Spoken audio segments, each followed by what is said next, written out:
வணக்கம். என் பெயர் ஜெயபிரகாஷ் ஹெக்டே, சிர்னாலா ஊரை சேர்ந்தவன். இது முழுவதும் வயல்வெளியாக இருந்தது. அதை நாங்கள் தோட்டமாக மாற்றினோம். ரொம்ப பிசுபிசுப்பான மண் இது. இதில் நாங்கள் வருஷம் மல்ச்சிங் செஞ்சாலும் கூட ஒவ்வொரு 6 இன்ச்சுக்கு வெடிப்பு விட்டுடும். இங்கே கோடை காலத்தில் அந்த மாதிரி வறண்டு போகும் நிலம் இது. பிசுபிசுப்பான மண். நாங்கள் எவ்வளவு மல்ச்சிங் செஞ்சாலும் என்ன செஞ்சாலும் அதோட குணத்தை அது விடாமல் இருந்துச்சு. இந்த மண் இதுக்கு நாம் என்ன செய்யணும்னு ரொம்ப யோசித்தோம். எவ்வளவு செஞ்சும் கூட எங்களால் அந்த மண்ணோட இதை மாற்ற முடியல.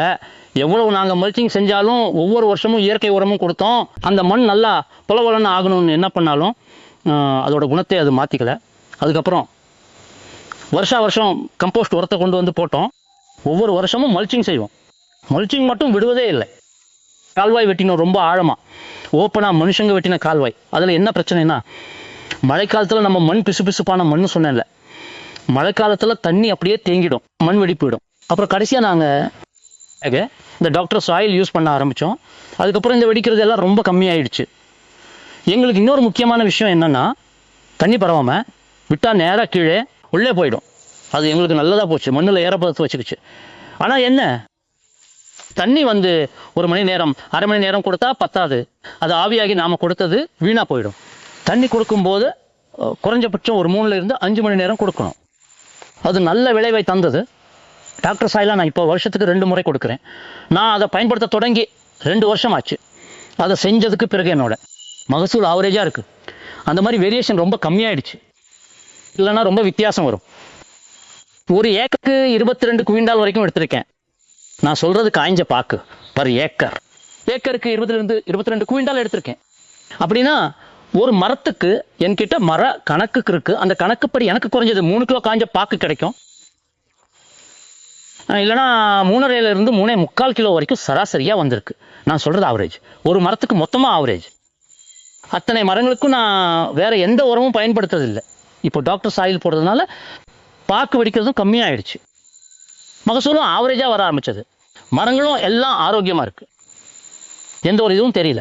அதனால் டாக்டர் சாயில் யூஸ் பண்ணலாங்கிற ஒரு இதுக்கு நான் வந்திருக்கேன். அந்த பாக்கு உதிராமல் இருக்க இந்த பொட்டாசியம் நமக்கு ஆர்கானிக் மூலமாக கிடைக்க வசதியாக இருக்குன்னு சொல்லி உங்கள் டாக்டர் சாயில் ஓட்டா ஸ்லரி என்ரிச்சர் வருது இல்லைங்களா, பொட்டாசியம் மற்றும் பாஸ்பரஸ் இருக்கிற ஸ்லரி என்ரிச்சரை வருஷத்துக்கு 1 முறை கொடுக்கிறேன். அது நல்ல ரிசல்ட் கொடுத்துருக்கு. பூக்கள் சாகாது. நீங்கள் வேணும்னா அப்சர்வ் பண்ணலாம். போன வருஷம் கோடையில் மழையே இல்லை. ஆனால் எந்த மரத்துலேயும் பூக்கள் ஃபெயில் ஆகலை.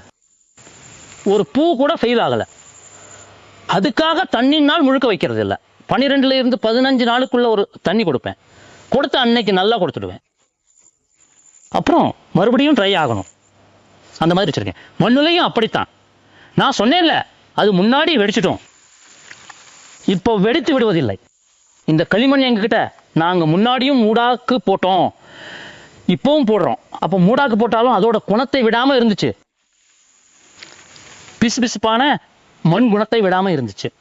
இப்போ அப்படி இல்லை. இப்போ கோடையில் வந்தால் கூட எங்கேயும் வெடிப்பு தெரியாது, நிலம் வெடிக்கிறது தெரியாது.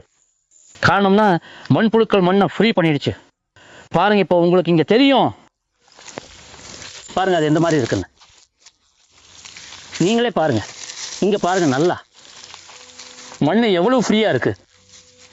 மண் ஃப்ரீயாக இருக்குது.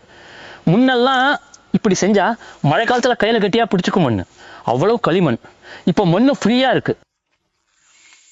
அதனால் செடி ஹெல்த்தியாக இருக்குது. விளைச்சலும் ஆவரேஜாக வருது. என் கழிந்து என்னென்னா, மெயினாக நீங்கள் பேர் வச்ச மாதிரி டாக்டர் சாயில், அதோட அர்த்தம் என்னென்னா, மண்ணில் சாயிலில் ஆரோக்கியமாக இருக்க வேண்டும் என்றால் டாக்டர் சாயில் என்பதை உண்மையாகவே பயன்படுத்தலாம். அதை மண்புழுக்கள் மண்ணை இலகுவாக்க முக்கியமாக பயன்படுத்தலாம். மேலும் முக்கியமாக எந்த செடிகளுக்கும் என்ன தேவைப்படுதுன்னா, மண்ணில் காத்தோட்டம் வேணும். அந்த வேலை இது செய்யுது. அதனால் பயன்படுத்தலாம், தாராளமாக பயன்படுத்தலாம்னு என் கருத்து. நமக்கு தேவையான ஆலோசனையும் கொடுக்குறாங்க, ரொம்ப நல்லா வழிகாட்டுறாங்க. அவங்க சொன்னதால் தான் நாங்கள் இந்த ஸ்லரி என்ரிச்சர் டாக்டர்ஸ் எல்லாம் போடுறோம். எங்களுக்கு டைமுக்கு கரெக்டாக சப்ளை பண்ணுறாங்க. அந்த சீசனில் என்ன பண்ணணும்னு அவங்க எங்களுக்கு கூடவே சொல்கிறாங்க.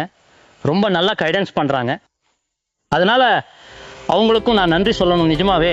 ஏன்னா நல்லா சொல்லிகிட்ருக்காங்க. ஓகே, தேங்க்யூ, நமஸ்காரம்.